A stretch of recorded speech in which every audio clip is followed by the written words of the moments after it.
আমি আপনাদের স্বামী স্ত্রীর বিষয় নিয়ে কিছু কথা বলতে চাই। স্বামী স্ত্রীর আয়াতে আল্লাহ 3টি উপাদানের কথা উল্লেখ করেছেন, যে উদ্দেশ্যে তিনি স্বামী স্ত্রী তৈরি করেছেন। আল্লাহ বলেন, সবার আগে যে ব্যাপারটা তোমাদের জানা দরকার তা হলো, তিনি তোমাদের সঙ্গিনীদের সৃষ্টি করেছেন তোমাদের মধ্য থেকে। এর থেকে আমরা কি শিক্ষা গ্রহণ করব? আমাদের সঙ্গিনীরা আমাদের একটি অংশ। হ্যাঁ, আপনার স্ত্রী আপনার অংশ। সে স্বতন্ত্র একজন মানুষ, কিন্তু কিছু অর্থে সে আসলে আপনার সম্প্রসারিত একটি অংশ। তার জন্য যা ভালো তা আসলে আপনার জন্যও ভালো। আপনার জন্য যা উত্তম তার জন্যও আসলে তা উত্তম। যা আপনাকে কষ্ট দেয় তা তাকেও কষ্ট দেয়, আর যা তাকে কষ্ট দেয় সেটা আপনাকেও কষ্ট দেয়। এই অর্থে আপনারা দুইজন মিলে একজনে পরিণত হয়েছেন। এটা হলো মিন আনফুসিকুম এর শিক্ষা।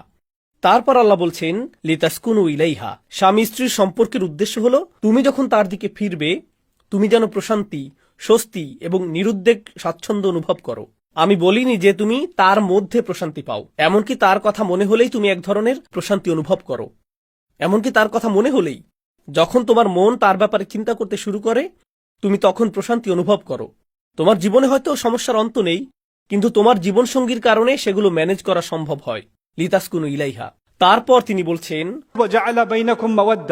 আর তিনি তোমাদের মধ্যে তীব্র ভালোবাসা সৃষ্টি করেছেন। আপনি আপনার জীবনসঙ্গীর জন্য যে ভালোবাসা অনুভব করেন তা আপনার নিজের কাছ থেকে আসেনি, সেই ভালোবাসা এসেছে আল্লাহর কাছ থেকে। আল্লাহ হলেন সকল ভালোবাসার মালিক। তিনি স্বামী স্ত্রীর মাঝে এটা দিয়েছেন।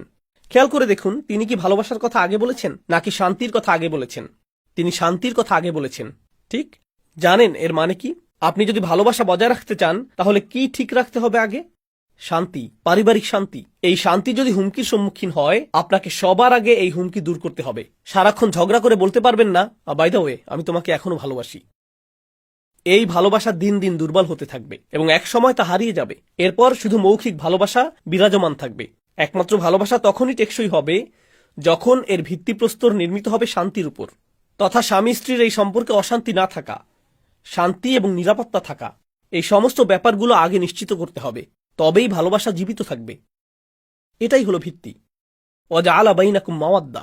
এরপর তিনি বলছেন, ওয়া রাহমা। সবশেষে শুধু ভালোবাসা নয়, বরং সেই ভালোবাসার ভিত্তিতে তিনি যত্ন সৃষ্টি করেছেন। এখানে রহমা বা যত্ন বলতে কি বোঝায়? আপনাকে এমনভাবে কথা বলতে হবে যেন সে আঘাত না পায়, এমন কাজ করতে হবে যার কারণে সে কষ্ট না পায়।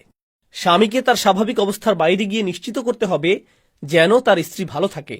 স্ত্রীকে তার স্বাভাবিক অবস্থার বাইরে গিয়ে নিশ্চিত করতে হবে স্বামীর যেন কোনো অসুবিধা না হয়। স্বামী স্ত্রী একে অন্যকে নিবিড়ভাবে জানার কারণে তাদের ভালো করেই জানা থাকে কোন কথাটি বা কাজটি তার সঙ্গীকে সবচেয়ে বেশি বিরক্ত করে তুলবে। ঝগড়ার সময় যে ব্যাপারটা তাকে বেশি আঘাত করবে, আপনি ঠিক সেটাই বলে থাকেন। অথবা কোনো একভাবে জেনেছেন আপনার অমুক অমুক ভুলটি আপনার সঙ্গীকে সবচেয়ে বেশি কষ্ট দিয়েছিল, কিন্তু আপনি সেটা পরিবর্তনের কোনো তোয়াক্কা করেন না। তাকে এটা মেনে নিতে হবে, আমি এমনই। এমন মনোভাব সম্পর্কের মাঝে রহমার অভাব প্রমাণ করে। ভালোবাসা এখনো আছে কিন্তু রহমা নেই। বুঝতে পারছেন? সুতরাং আল্লাহ আজ্জা ওয়াজাল্লাহ স্বামী স্ত্রীর সম্পর্কের মাঝে এই 3টি ব্যাপার নির্ধারণ করে দিয়েছেন: শান্তি, তীব্র ভালোবাসা এবং সবশেষে যত্ন বা রহমা।